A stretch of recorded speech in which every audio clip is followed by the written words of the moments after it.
नमस्कार दोस्तों, हमारे चैनल रीड मैच में आप सबका स्वागत है। जैसे कि हम लोग आर्मी की टेस्ट सीरीज चल रही थी और मैथ विज्ञान दोनों की टेस्ट सीरीज हम लोग चला रहे हैं। तो दोस्तों आज विज्ञान की है, उसके 2 नंबर की टेस्ट सीरीज हम लोग स्टार्ट करने वाले हैं। और बाकी मैथ की तो अपनी 10 टेस्ट सीरीज पूरी हो चुकी है और 11वीं भी जल्दी ही अपलोड की जाएगी।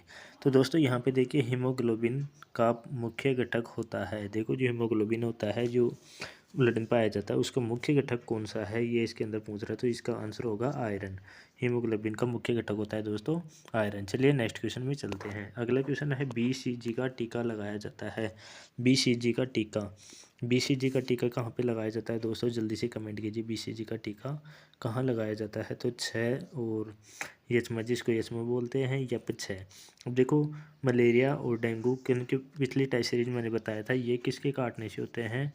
मच्छर के काटने से होते हैं, ये याद रखना है। और हैजा जो क्या होता है, जो जल होता है, दूषित जल, उसकी वजह से हैजा होता है। चलिए यहाँ पे ये 6 और इसमें होगा बीसीजी का टीका। चलिए यहाँ पे नेक्स्ट क्वेश्चन की बात करते हैं। क्वेश्चन नंबर 3, नमक का सूत्र होता है। देखो, नमक का सूत्र एकदम इजी क्वेश्चन है, जल्दी से कमेंट कीजिए, नमक का सूत्र क्या होता है? तो मैं यहाँ पे बता दूँ आपको, ये यहाँ पे H2SO4 है, ये H2 है, तो H2 ये तो हो गया दोस्तों जल का सूत्र, और ये हो गया अम्ल का सूत्र होता है। बाकी ये नमक का सूत्र होता है NaCl। ये है हाइड्रोक्लोरिक अम्ल है, और ये सांद्रा H2SO4। तो यहाँ पे देखिए, नमक का सूत्र क्या हो जाएगा? NaCl हो जाएगा। चलिए नेक्स्ट देखो, यहाँ पे सबसे गर्म ग्रह कौन सा है? इसका आंसर आपकी बुक में दे रखा है। यहाँ पे शुक्र ग्रह दे रखा है, बल्कि सूर्य से नज़दीक कौन सा है? बुध ग्रह है। और यहाँ पे अगला क्वेश्चन चलते हैं, श्वसन में कौन सी गैस काम में लेते हैं? तो पहले देखो, यहाँ पे कार्बन डाइऑक्साइड, यानी ये कौन सी है? CO2 है, जो कि श्वसन में काम में नहीं लेते हैं। यहाँ पे देखो, अपना आंसर आएगा ऑक्सीजन। श्वसन के अंदर ऑक्सीजन गैस काम में लेते हैं।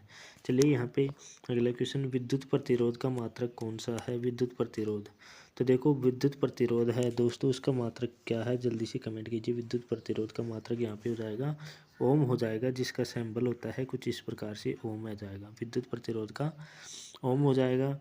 और यहाँ पे चलिए नेक्स्ट क्वेश्चन में चलते हैं हम लोग। क्वेश्चन नंबर 7, निकल का रासायनिक संकेत क्या है? निकल होता है, उसका रासायनिक संकेत पूछ रहा है। निकल का रासायनिक संकेत क्या होगा? तो इसका होगा Na निकल का रासायनिक संकेत होगा। चलिए नेक्स्ट क्वेश्चन में, क्वेश्चन नंबर 8, तंबाकू में मनुष्य को हानि तंबाकू में मनुष्य को हानि पहुंचाने वाला पदार्थ कौन सा है? जो तंबाकू है, उसके अंदर जो मनुष्य को हानि पहुंचाता है, तो कौन सा पदार्थ हानि पहुंचाता है, ये इसमें बताना है। तो निकोटिन है, निकोटिन नाम का पदार्थ तंबाकू में होता है, जो मनुष्य को हानि पहुंचाता है। चलिए नेक्स्ट क्वेश्चन में चलते हैं। यहाँ पे सोने का सूत्र क्या होता है? सोने का सूत्र क्या होता है? तो सोने का सूत्र AU होगा। सोने का सूत्र AU। सोने के सूत्र की बात करें तो सोने का सूत्र दोस्तों AU होगा। चलिए नेक्स्ट क्वेश्चन में चलते हैं। क्वेश्चन नंबर 10, TED का पूरा नाम क्या है?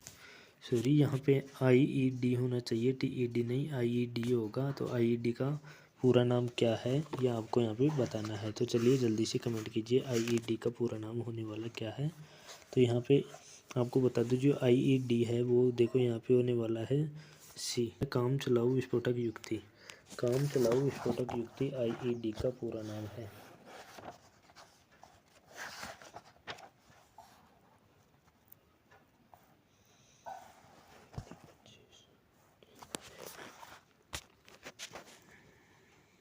चलिए दोस्तों नेक्स्ट क्वेश्चन में चलते हैं। संक्रमण रोग कौन सा है? संक्रमणीय रोग कौन सा है? तो संक्रमणीय रोग की यहाँ पे बात करें तो संक्रमणीय रोग कौन सा है दोस्तों? यहाँ पे संक्रमणीय रोग, सभी संक्रमणीय, देखो इबोला और TB, हेपेटाइटिस, सभी संक्रमणीय है। तो यहाँ पे उपरोक्त सभी यहाँ पे आंसर होगा। चलिए नेक्स्ट क्वेश्चन, क्वेश्चन नंबर 11, उड़ने वाला स्तनधारी। उड़ने वाला स्तनधारी कौन सा है जो कि उड़ता है? तो स्तनधारी कौन सा आएगा उड़ने वाला स्तनधारी? यहाँ पे चमगादड़ आएगा, जो उड़ता भी है और स्तनधारी भी है।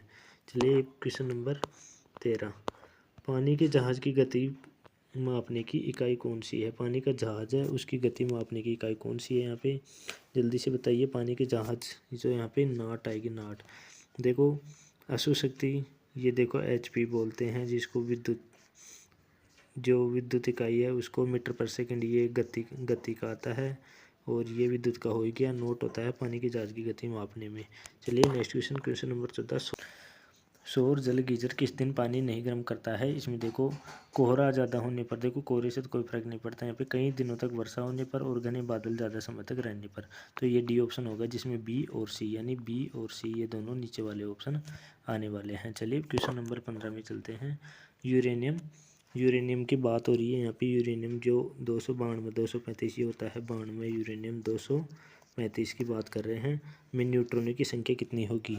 यूरेनियम में न्यूट्रॉनों की संख्या कितनी होगी? चलिए जल्दी से कमेंट कीजिए दोस्तों, न्यूट्रॉनों की संख्या कितनी होने वाली है। यहाँ पे न्यूट्रॉनों की संख्या दोस्तों यहाँ पे कितनी होने वाली है आपको बताना है। तो यहाँ पे ऑप्शन नंबर डी यानी 143 न्यूट्रॉनों की संख्या यहाँ पे होने वाली है, क्योंकि इसमें से इसको घटा देंगे न्यूट्रॉनों की संख्या आएगी। चलिए नेक्स्ट क्वेश्चन में चलते हैं। क्वेश्चन नंबर 16, खालिस्तान दूसरे प्राणियों को भोजन के रूप में ग्रहण करते हैं। दूसरे प्राणियों को भोजन के रूप में, देखो जो दूसरे प्राणियों को भोजन के रूप में ग्रहण करते हैं वो क्या कहलाते हैं? मांसभक्षी कहलाते हैं। ऑप्शन नंबर ए अपना राइट होगा। चलिए नेक्स्ट क्वेश्चन, क्वेश्चन नंबर 17, एक चुंबक में कितने ध्रुव होते हैं? एक चुंबक के अंदर कितने ध्रुव होते हैं? देखो ये तो एकदम इजी क्वेश्चन है। कोई भी चुंबक हो उसमें दो ही ध्रुव होते हैं, एक एन होता है, एक एस होता है। तो यहाँ पे दो ध्रुव होंगे एक चुंबक के अंदर। तो ये क्वेश्चन नंबर 17। चलिए आगे चलते हैं। क्वेश्चन नंबर 18, सल्फर खालिस्तान में आसानी से घुलनशील होता है। जो सल्फर होता है, जो कार्बन डाइऑक्साइड आती है उसके अंदर आसानी से घुलनशील होता है सल्फर। तो अपना ऑप्शन होगा बी, कार्बन डाइऑक्साइड।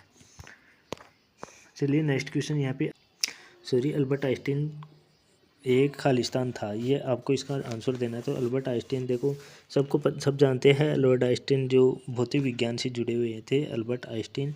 तो इसका डी आएगा, भौतिकविद यहाँ पे आंसर आने वाला है। चलिए नेक्स्ट क्वेश्चन में, एड्स खालिस्तान से होता है। एड्स क्या है जो खालिस्तान से होता है? एड्स एक वायरस रोग है जो कि एक दूसरे में फैल जाता है, तो ये एड्स वायरस से आएगा। चलिए यहाँ पे अगले वाला, ईसीजी का उपयोग पहचानने के लिए किया जाता है। जो ईसीजी एक जांच है, ईसीजी एक जांच है और इसका उपयोग किस में किया जाता है ये आपको बताना है। तो ईसीजी देखो हृदय की जांच के लिए ईसीजी का उपयोग करते हैं, और मस्तिष्क होता है उसकी जांच के लिए करते हैं ईईजी। देखो इसमें फर्क रहता है ईईजी और ईसीजी। अब ईसीजी ये हृदय में आएगी ईसीजी, और यहाँ पे है ईईजी, ये आपको ध्यान रखना है। चलिए क्वेश्चन नंबर 22 में चलते हैं। कंडेंसर का उपयोग खालिस्तान में करते हैं। कंडेंसर का उपयोग किस में किया जाता है? आवेश इकट्ठा करने में। आवेश इकट्ठा करके, जो आपको पता है कि पंखा कूलर होता है उसकी गति बढ़ाने में काम आता है, तो ये आवेश को इकट्ठा करके फिर देता है, तो कंडेंसर का प्रयोग करते हैं। ये क्वेश्चन नंबर 23 में चलते हैं। हीमोग्लोबिन में खालिस्तान पाया जाता है। हीमोग्लोबिन यानी खालिस्तान में पाया जाता है। हीमोग्लोबिन किस में पाया जाता है? सभी जानते हैं हीमोग्लोबिन है जो खून के अंदर पाया जाता है। तो हीमोग्लोबिन इसका आंसर हो गया खून। अब देखो हृदय, दांत और हड्डी ये ऑप्शन दिए हुए हैं। तो देखो हड्डियों की बात करें या फिर दांत की बात करें, दांतों के ऊपर पाई जाती है इनेमल परत। ये क्वेश्चन काफ़ी बार पाया जाता है कि दांत के ऊपर जो कठोर परत पाई जाती है वो किसकी बनी होती है? जो इनेमल, उसको इनेमल बोलते हैं। तो ये आपको याद रखना है, इनेमल। अब देखो अगला क्वेश्चन चलते हैं। क्वेश्चन नंबर 24, मानव शरीर को बनाने वाला मुख्य तत्व कौन सा है? जो मानव शरीर का निर्माण करता है, देखो प्रोटीन से क्या होता है? मानव शरीर का निर्माण होता है प्रोटीन से।